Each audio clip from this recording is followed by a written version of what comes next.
জামালপুরে উচ্চ মাধ্যমিকে কৃতী ছাত্রছাত্রীদের সম্বর্ধনা দিল জামালপুর ব্লক তৃণমূল কংগ্রেস। এই বছর বর্ধমান জেলার সিএমএস স্কুলের ছাত্র রূপায়ণ পাল উচ্চ মাধ্যমিকে প্রথম হয়েছে, তার প্রাপ্ত নাম্বার 497।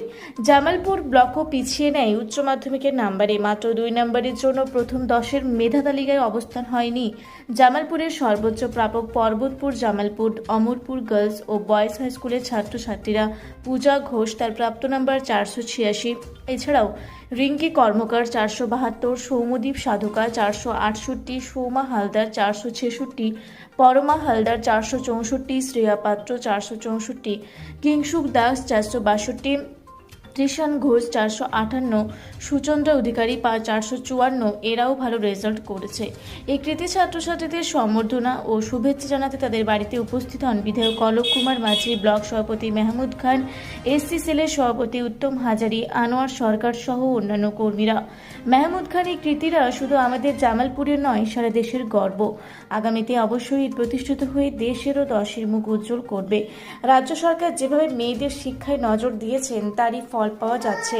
বিধায়ক অলোক কুমার মাঝি বলেন, মুখ্যমন্ত্রী মেয়েদের এগিয়ে যাওয়ার জন্য বিভিন্ন প্রকল্প চালু করেছেন, তারই জন্য আজ মেয়েরা এইভাবে এগিয়ে যাচ্ছে। তিনি সকলের উজ্জ্বল ভবিষ্যৎ কামনা করেন। কৃতীরা এই সম্বর্ধনা পেয়ে খুবই খুশি। তারা কেউ ডাক্তার বা নার্স হতে চায়। এই বিষয়ে মেহমুদ খান সাংবাদিককে কি বললেন চলুন একবার শুনে নেওয়া যাক। দাদা, আজকে কোথায় এসেছিলেন আর কি কতজনকে দেওয়া হলো? দেখুন, জামালপুর ব্লকে আমাদের 10 জন সব থেকে ভালো নাম্বার পেয়েছে। সেখানে আমরা 10 জনকে আজকে সম্বর্ধনা দিলাম। তো প্রত্যেকটা অঞ্চলেই আমাদের প্রধান, অঞ্চল সভাপতি, আমাদের পঞ্চায়েত সমিতি সভাপতি, আমাদের বিধায়ক এবং তৃণমূল কংগ্রেসের যারা সৈনিক, প্রত্যেকে আমরা তাদের বাড়িতে গিয়ে তাদেরকে সম্বর্ধনা জানাই এবং প্রত্যেকে খুব আনন্দিত। এবং আমরাও অত্যন্ত আনন্দিত এই কারণেই, জামালপুর ব্লকে আমাদের উচ্চ মাধ্যমিকে 10 জন ভালো রেজাল্ট করেছে। সেই ক্ষেত্রে আমরা চাই যে মাননীয় মুখ্যমন্ত্রী মমতা বন্দ্যোপাধ্যায় যে স্কলারশিপগুলো দিচ্ছে, আরও ছেলে মেয়ে যাতে উৎসাহিত হয় এবং আমরা চাই তারা আগামী দিনে তাদের স্বপ্ন যেন পূরণ হয়। এবং আমাদের মুখ্যমন্ত্রী মামাটি মানুষের সরকার বিভিন্ন শিক্ষা খাতে চেষ্টা করছেন তাদের পাশে থেকে তারা যেন জীবনে প্রতিষ্ঠিত হয়। সেই ক্ষেত্রে আজকে আমরা জারগ্রামে আমাদের মোহনপুর গ্রামে এখানে 472 আমাদের রিঙ্কি কর্মকার ও নাম্বার পেয়েছে, ওনাকে সম্বর্ধনা দেওয়া হলো। এবং আমাদের এখানে 484 আমাদের পেয়েছে পর্বতপুর। এবং সবথেকে আনন্দের বিষয়, আমাদের দুজন ওনার 3টে মেয়ে, দুটো মেয়ে এই উচ্চ মাধ্যমিক দিয়েছে, দুজনেই কিন্তু 1 নম্বরে কম বেশি। অত্যন্ত ভালো লাগলো, ওনার বাড়িতে গিয়েছিলাম এবং তাদের যেন আরও ভালো পড়াশোনা করে তাদের আশা আকাঙ্ক্ষা যেন পূরণ করে। আজকে কোথায় কোথায় গেছিলেন আর কতজনকে দিলেন?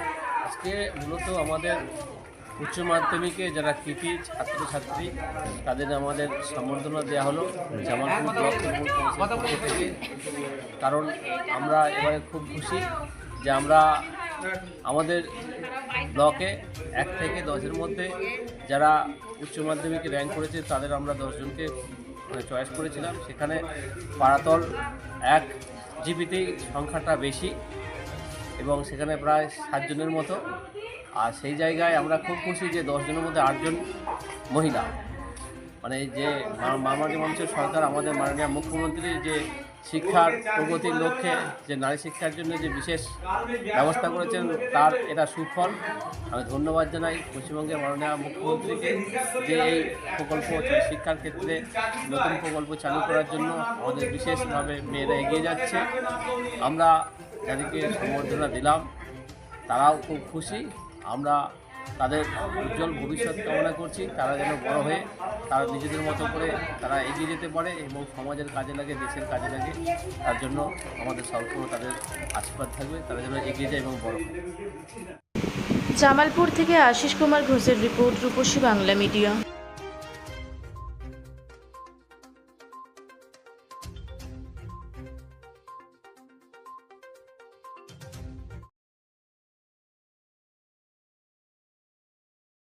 পুরা ব্লকের লধুরকা গ্রামের অদূরে অবস্থিত দৌলত পাবলিক স্কুলের দখলে থাকা বেশ কিছু জমি নিয়ে শুরু হয়েছে আইনি জটিলতা।